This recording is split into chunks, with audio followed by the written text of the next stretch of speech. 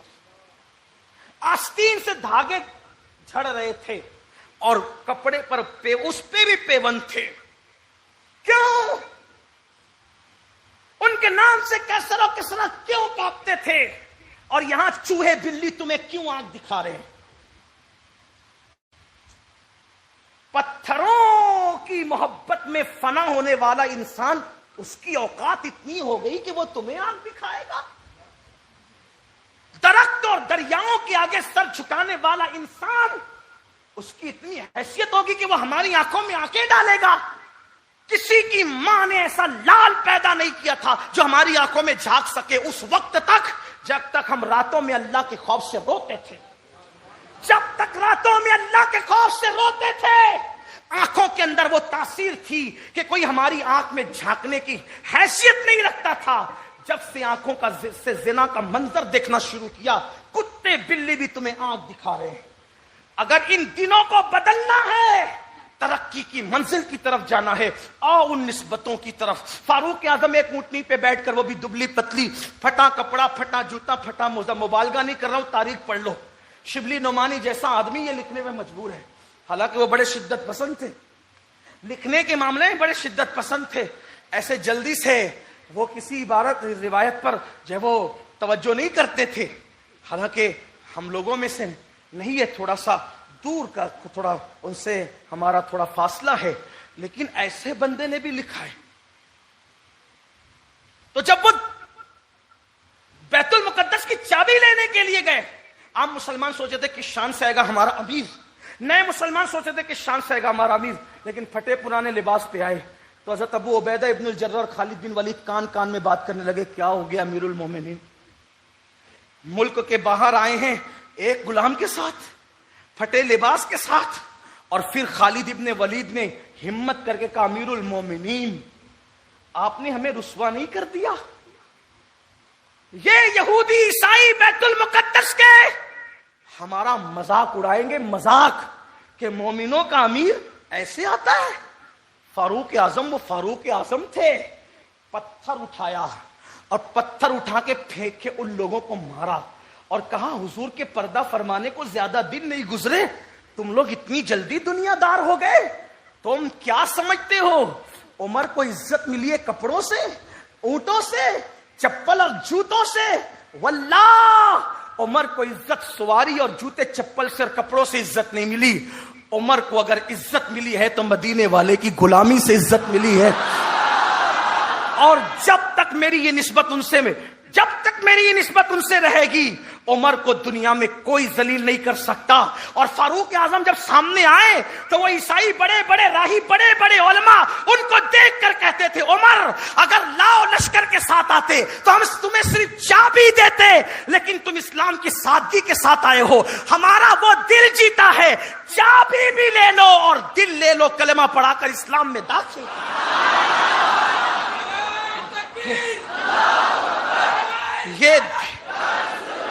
یہ دین ہے، دین لوگوں نے یہ پڑھ رکھا ہے، اسی لیے وہ تمہیں دین سے دور کر دینا چاہتے ہیں، اور ہم نادان ہیں کہ ان کے منصوبوں پہ ہم دین سے دور ہوتے جا رہے ہیں۔ خدا کے لیے دین سے قریب آئیں۔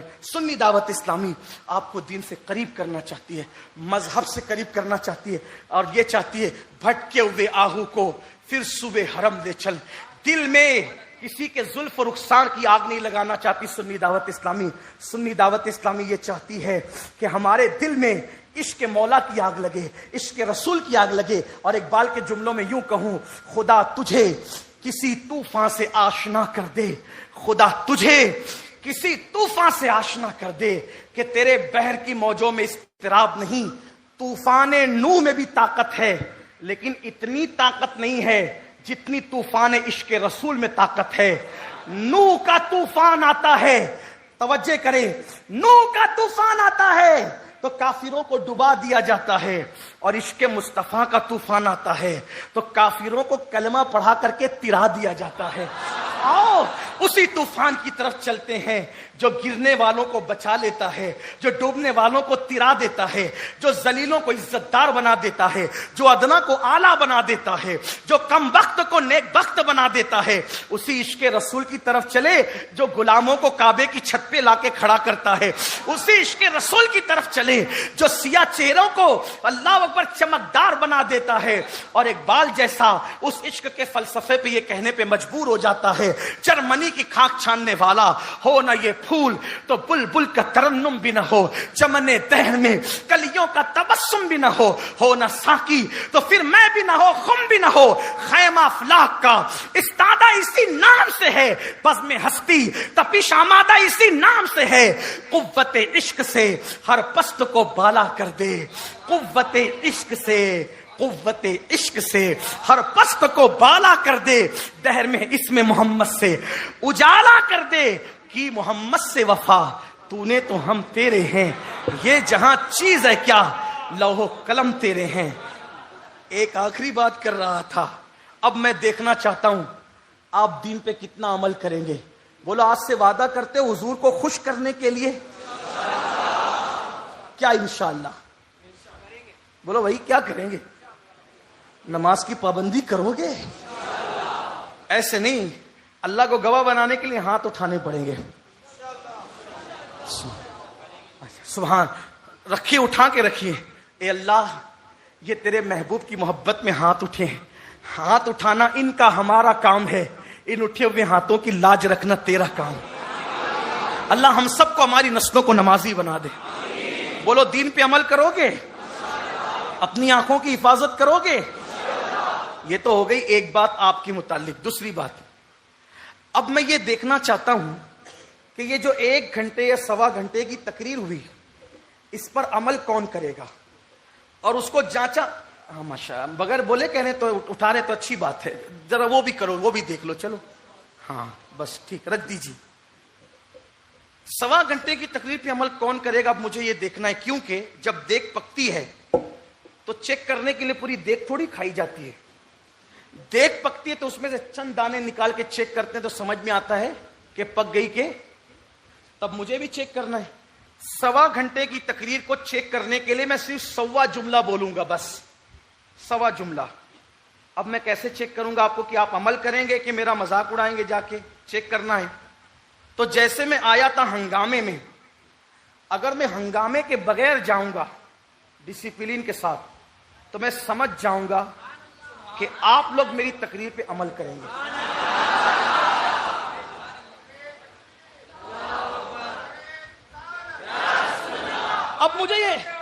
اب مجھے یہ چیک کرنا ہے کہ برہان پور والے اپنے وعدے کو کتنا وفا کرتے ہیں۔ ویسے برہان پور مجھے معلوم ہے بہت عظیم نسبتیں ہیں، کیونکہ برہان پور میرے مرشد بابا برہان الدین غریب کے نام سے بسا ہے، محبوب الہی کے خلیفہ میرے مرشد پاک، اس لیے ہمیں محبت ہے برہان پور والوں سے۔ اور یہ برہان پور ہے، یعنی یہ آدھی چھوٹی موٹی برہان، برہان کہتے ہیں دلیل کو، یہ چھوٹی موٹی برہان نہیں ہے، یہ پوری کے پوری برہان ہے، عشق رسول کی برہان۔ تب مجھے چیک کرنا ہے تو ہوگا یہ کہ صلاۃ السلام کے بعد دعا ہوگی، کوئی والنٹیئر کسی کو کچھ نہیں کہے گا، کوئی پبلک کسی کو کچھ نہیں کہے گی، دین پہ عمل کرنے کا جذبہ اس طرح چیک کیا جائے گا کہ یہاں سے ایسے 2 قطار بنے گی اور وہ بھی دور، کوئی کسی کو کچھ نہیں کہے گا۔ اور امین القادری بیچارہ جس طریقے سے ہنگامے میں آیا تھا ویسے وہ خاموشی کسی مجذوب کی طرح چلا جائے گا، تو میں اس یقین کے ساتھ سمجھوں گا کہ آپ حضرات میری تقریر پہ عمل کریں گے۔ اور اگر آپ نے ایسا نہیں کیا، پھر دھکا بکا ہٹو بچو کیا، تو پھر میں سوچوں گا جو 1.25 جملے پہ عمل نہ کرے گا وہ 1.25 گھنٹے کی تقریر پہ کیا عمل کرے گا۔ یہ چیک کیا جائے گا آپ کو۔ اب سب کھڑے ہو کر پہلے صلاۃ السلام پڑھو۔